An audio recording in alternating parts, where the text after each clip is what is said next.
from Chukwuemeka, who wrote, "This is the Akpabio that is leading the legislature, the bedrock of lawmaking and policy oversight in Nigeria. These allegations were made to the media in plain, clear and explicit terms. Today, no prosecution. He is hiding under the APC to avoid accountability." He posted a video. Let's take a look at that video before we come back for a discussion. When we first came to NDDC, on the day of going for the inauguration, he told me in the car that, "Madam MD, if you don't do what I say, the same pen with which I used to sign your letter, it will be the same pen that I will use to remove you." He said the first thing I should do when I get to Port Harcourt is to change the dollars in the NDDC account. And guess what? Akpabio never signs any documents. He will always refuse to sign, but he will tell you to go and commit the fraud. For instance, he told me to go and raise a memo and give an emergency contract for flood victims. I am challenging him to deny any of these allegations because I have to round up for you people. But all the facts and all that I've said are all written in my document. All right, I don't know if Akpabio is going to sue John Union for this allegation as well, because, I mean, this is serious defamation. But what ended this crisis? I mean, what's happening? Off your mic, there was an incident. And I'll tell you, see, this country is close to finished if care is not taken. If care is not taken. It's close to finished. This episode, all of a sudden, Senate President Mr. Akpabio now comes and says he wants to sue John Union. What happened in the last 5 years? Till today, has he even told us what happened as regards the money that was misappropriated in the NDDC? Wasn't it off your mic that ended it? That's why I say it's close to finish. And Nigeria moved on. Because off your mic, and what next happened? Professor Ponde fainted. 5 years after, he never did anything. The question we should even ask, how did Mr. Akpabio get to the Senate? You remember the Supreme Court judgment? He went to run for presidency at some point. He came back, they said he had a placeholder agreement. And the Supreme Court ruled. That's how I got through the process in the first place. So it also goes back to our court process. Mm-hmm. And as for the person that said he doesn't want to interfere in Natasha's matter, but all of a sudden he's interfering. Who's that, Reno Mokri? Anyway, yes. We have seen a trajectory. So that's why I said I would not use my time to watch videos like that, with due respect. You see, this Natasha's call is an indictment on all of us as a country. And we fail to realize that. I've been able to chart the narrative for you. People with all sorts of questionable character get to the top. It's as if it's the criminals that get through the cracks in this country. And that's the system we've built. A woman said she was sexually harassed. Investigate is a problem. Investigate. That's all we are calling for. Investigation. If in a point when Natasha can't prove her point, yes, I would be the one to come on and abuse the hell out of Natasha for wasting her time. If she can't prove her points. Like Voltaire says, I will do everything to make you. I might disagree with you, but I will do everything to make you have your say.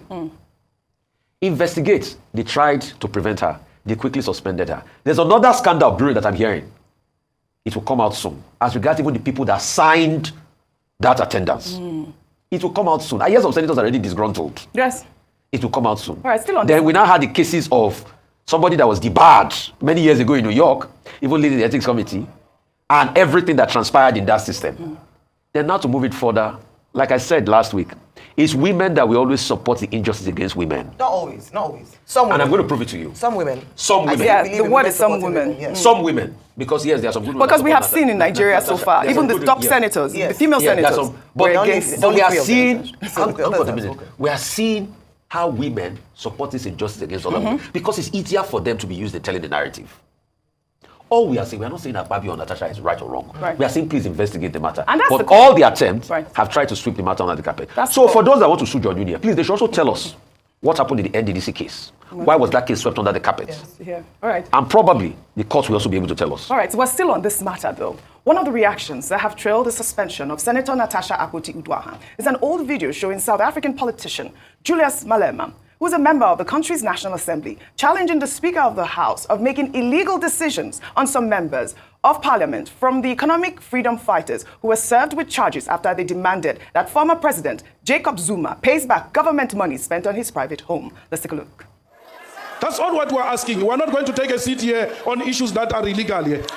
We're being subjected to an illegal process. I'm going to have to throw you out of the house. How do you throw me? Which rule?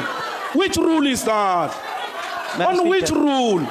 Honorable Point in the rule book. Which rule are you applying? You keep on taking illegal decisions. And the courts keep on reversing your decisions because they are illegal. You keep on taking illegal decisions. And we cannot sit back and allow every time you take a wrong decisions, we must go to court. The court has just ruled against you yesterday. because of this conduct. Please, let's stick to the rules. I'm not going to go anywhere. I'm not here on your invitation. I'm elected to be here. And the EFF has been elected to be here. And its questions must be answered by the president. We have a right to hold the executive accountable. They have the right to hold the executive accountable. I mean, this is exactly the thing that played out with Senator Natasha Akpoti, challenging her rights and privileges to speak. And her misconduct was what led to her suspension. Are we a democracy? Suspension. Is this a real country? How can you have a suspension when you're only trying to exercise your democratic right or whatever it is? If she was allowed to speak, because I heard in her conversation, she was saying, order 10 on privileges, there's nowhere it says you cannot, speak on that order if you're on your seat. She had that claim in the rule book. Absolutely, it's not there. But this is the point I'm making with this video. Is this a democracy, Ayo? Is this a democracy, Rufai? Well, in the meantime, human rights lawyer Femi Falana has criticized the Senate for suspending Natasha Akpoti-Uduaghan. He described the suspension as an abuse of power. Falana, in a 13-point statement on Monday, warned that suspending legislators at the whims and caprices of leaders of the federal and state legislative houses must not be allowed to continue in Nigeria. The SAN added that courts have reinstated all lawmakers previously suspended by the national or state legislatures, pointing out past court rulings, including by the Court of Appeal, as proof that Akpoti-Uduaghan's suspension could be overturned. I'll read points 12 and 13 of Falana's statement. Femi Falana's statement reads in part: in view of the definitive pronouncements of several high court and the Court of Appeal on illegality of the suspension of elected members of legislative houses in Nigeria, the suspension of Senator Natasha Akpoti-Uduaghan is the height of legislative recklessness. The illegal suspension should be lifted without any further delay, since the Federal High Court had restrained the Senate Ethics Committee from hearing the complaint against the embattled senator pending the determination of the motion on notice. The Senate ought to have stayed action in accordance with the rule of law. 13. Finally, the official impunity of suspending legislators at whims and caprices of leaders of the federal and state legislative houses must not be allowed to continue in Nigeria. I mean, that is the actual point at this moment. Yeah, go ahead. So a lawyer has come out, since they say that, in the same vein, it's interesting that the Senate, which must be aware of previous cases and precedents, not just at National Assembly, but even State House of Assembly level, as cited by Mr. Femi Falana, ought to have known the remits of their powers, and that they didn't have the powers to actually suspend her for 6 months and withhold her pay, withhold the pay of her aides, withdraw her security outfits. It sparks more than meets the eye. There was a senator, OG, that slapped another senator in the House. They gave him 2 weeks suspension. Can you imagine? Can you compare that to what Senator Akpoti-Uduaghan has done? No. So it's a lot of things, and that's why it's embarrassing for Nigeria when these international newspapers then begin to prey on news here and begin to talk about how badly run our Senate is. And that's why people have been talking about the institution. Right. Forget about the individuals or personalities. It's about the institution. We must protect the institution of the Senate, and it must be seen to be fair and balanced. For me, it's the speedy nature in which they submitted her suspension. That was it for me. What was the hurry for? What was the rush? She didn't even get to be heard. But in the meantime, here's a video showing a content creator who goes by the name Mr. Wi-Fi on TikTok, lamenting about the state of the road leading to the House of Senator representing Edo South, Neda Imaswen, who is the chairman of the Senate Committee on Ethics and Privileges and Public Petition. Well, the content creator accused the senator of neglecting his obligations in his community, but was quick to recommend Senator Natasha Akpoti-Uduaghan's suspension. Let's take a look. My people, this road now leads to Senator Neda Imaswen house. Senator representing Edo South presently. In case you don't know the man when you handle Natasha and Akpabio case, when refer Natasha to suspension for 6 months, that be Senator Neda Imaswen. See road when Senator Neda Imaswen dey. What have you done me? Yeah. You dey feel the handle woman case for House of Assembly. You dey fast. You dey handle woman case, Natasha case. You dey suspend her. But see your road. We be like we not get senator for Edo South. Or that come and say you can't tell Edo people what you don't do for Edo South. Even the road to your house is not good. See, you dey active for Senate. You dey submit petition. They say may they suspend Natasha. How far I come and be? How you come and be?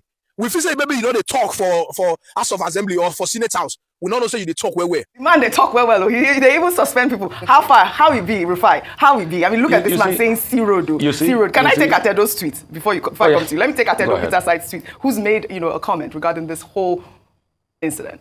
Atedo Peterside wrote, the most disturbing aspect of the Nigerian Senate hula baloo around Natasha Akpoti is that the Senate leadership must be aware that their suspension for 6 months is ultra-virus and also disrespectful to our constituents in Kogi State. But they don't care. Hashtag I stand with Natasha Akpoti. This is the main point. I want to unpack the fact that this man is calling out this senator who has bad roads in his place. He hasn't submitted a petition for the roads. What's happening?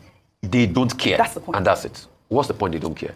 Rather than focus on their own Falano Botire, they are so quick to set up this. Their kangaroo court is proven now. You forget that the chairman of the ethics committee is a lawyer. Anyway, there are stories about him being debarred at some point in New York.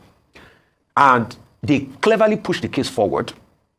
A lot of people are looking at that process again and saying, why quickly push the case forward when there's a court order? They confirmed that the court order was served. They violated the court order. You went ahead, you suspended the woman. You didn't just only suspend her, you took away her privileges. Yes. You took away her security. You took away everything from her because you want to prove a point. All we are saying on this matter is investigate. Nobody's saying Natasha is right or wrong. But once they hear investigate, their heart starts to do jim. Please, in a case where we find out the truth of this matter, we will be the ones also to come and report it. We are not taking any sides in this. All we just want, there should be an investigation, independent investigation that will get to the root of the matter. But I'm not surprised. You know why I'm not surprised? This is the same Senate Oji that added extra 170 billion. I mean, this same National Assembly that added extra 170 billion to their 344 billion in their budgets. And the senator that will say he's going back to do constituency projects. Look at the road around his vicinity. I'm not saying he can do it all. So it has shown that these people are disconnected from the people. And that's why I don't see the need for this constituency project. It's just an easy campaign tool for them. Because when they come back, they claim they are the ones doing the project. The other day, a senator came to brag here about the constituency project. I just asked him 2 technical questions at the film. I said, who put down most of the money? He said, over 80% was for constituency project fund. He was starting this project like himself. Yeah. I said, where did you raise the remaining 20%? He couldn't talk. I said, what was the total amount you spent on this project? He said he couldn't talk. Mm-hmm. So this is how these people take us for a ride. Let's move ahead, Audrey. All right, this is it. I mean, we really have to speak on this, but